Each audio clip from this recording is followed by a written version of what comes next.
Hello everyone, my name is Abhay and I'm a PhD student at the Research School of Earth Sciences, Australian National University. In this presentation, I'll speak about the space-time analysis of the storms from southern oceans by utilizing the data from Australian seismic areas. My collaborator is Professor Abhay Pandey.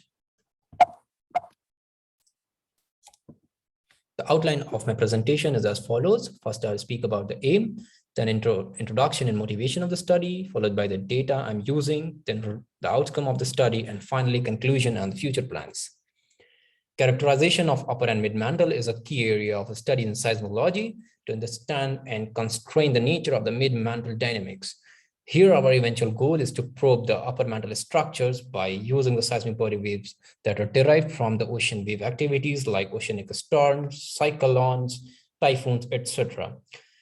So the course of action we are going to take to achieve our aim are as follows. First, we'll determine the location of these body waves that generated through the life cycle of the storms by using the seismological array technique. Then we'll detect and identify the precursors of the reflected seismic body wave phases that are sensitive to the upper mantle structures. In this way, this will help us to give constraint on the mid-mantle dynamics. Seismic ambient noise. The oceanic storms and Earth interactions generate noise which are ubiquitously recorded on our planet. Here is an example of the earthquake earthquake in Costa Rica.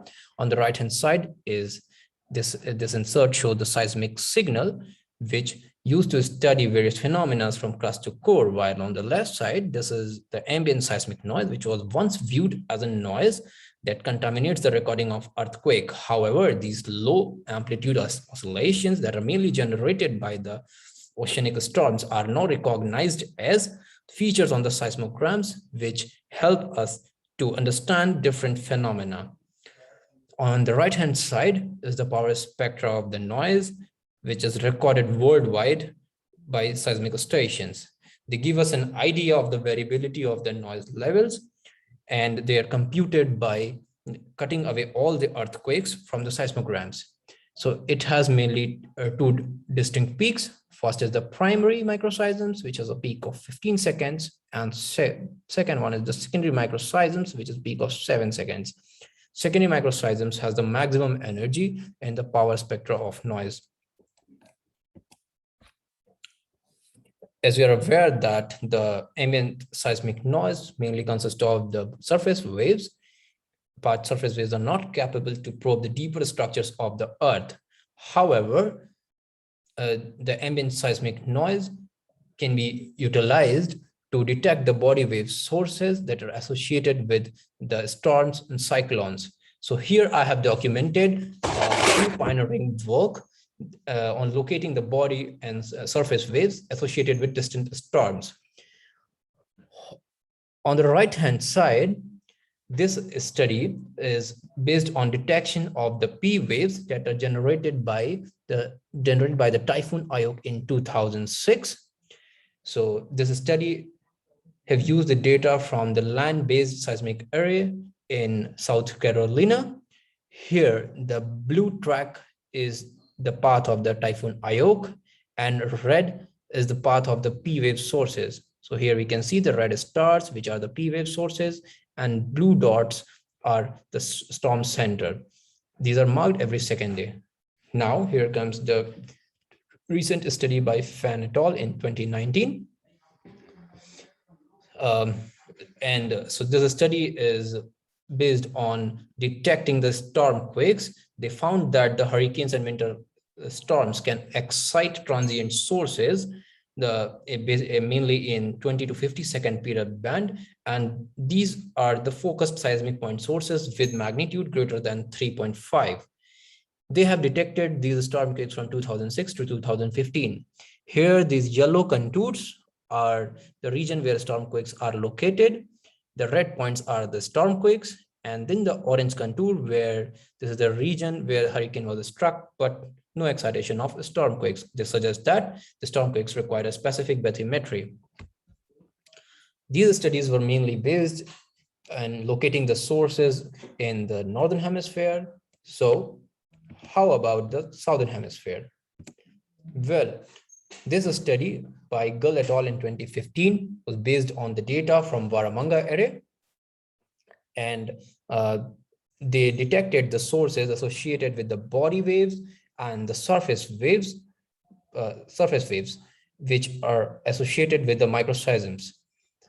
They have also shown the temporal variation of these sources for over 2 decades, and they found mainly these directions from where they are getting the signals.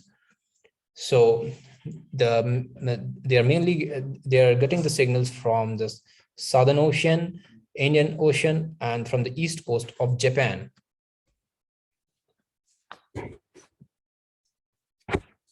Now, in the past, seismic sources generated by the oceanic storms has not been used to investigate the properties of the Earth's interior. Here, we'll put efforts to investigate the properties of the discontinuities by using the seismic wave phases that are excited from these ocean wave activities. I'm using the data of Australian seismic areas, where we have the temporary spiral arm arrays, which are the Southern Queensland spiral array and the Western Australia spiral array. And another one is the L-shaped array, which is Varamanga array. And there are other two arrays, Pilbara seismic array and the Alice Springs seismic array, which are part of Geoscience Australia. I'm currently using the data from Varamanga array and the Southern Queensland array. So Varamanga array consists of 24 elements, and it is a L-shaped array, and it has aperture of 25 by 25 kilometers. While the Southern Queensland array has a bigger aperture of 50 by 50 kilometers, and it has 16 elements with logarithmic spacing. So the Southern Queensland array was designed in this specific geometry to detect the broad range of signals, and which will help in various seismic applications. And this is how it gives us a very good resolution. The Southern Queensland Spiral Array was a part of ARC Discovery Grant, and it was deployed by RSCS ANU. The outcome of my study is the left side. This is the track path of cyclone Eta, which I have used in my study. So cyclone Eta, it was initiated on April 1st and started moving south-southwest, and then slowly moving towards the southwest, and it was a category 5 on 11th April, which is the highest intensity of cyclone, and made a landfall on 12th April, and slowly it became a category 1 and disappeared. So on the right hand side, these plots show the detection of seismic wave energies on both the arrays, the Southern Queensland Spiral Array and Varamanga Array. Here I'm using the Köppen method. This method is special in a way that it detects the multiple sources simultaneously from multiple directions. As we can see here in the Southern Queensland, there are 2 body wave sources and one source is associated with the surface waves. Also, the inner circle, the white circle, it represents the slowness of body wave energy, while the outer circles corresponds to the slowness of surface waves. Here on the Varamanga array, we can see the energy associated with the body waves, and here is the energy that is associated with the surface waves.